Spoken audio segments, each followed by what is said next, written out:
Hello everyone, welcome back to QSlick's channel. In this video, I'll show you how to sell on Phantom Wallet. So to do this, just go and open up Phantom Wallet and then go to the cryptocurrency you want to sell.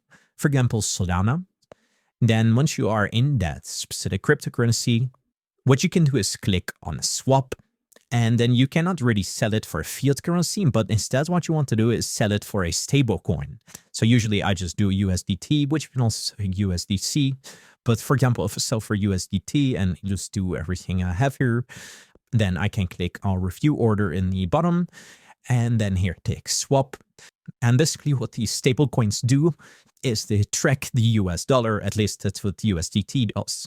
So it's the same as holding US dollar in your account. So if you just want to sell, but you want to keep the money in your account, so in your Phantom wallet, then I would recommend just selling it for USD key.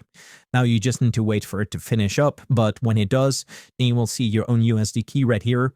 What you can also do is just send it to a different exchange, such as crypto.com or a Coinbase. And then from there, you can hold fiat, then you will be able to sell it. But the next best thing is selling it for USDT or USDC. So now you know how to sell on Phantom Wallet. If this video is helpful, please consider leaving a like and subscribing to my channel. With that being said, I'll see you in the next video.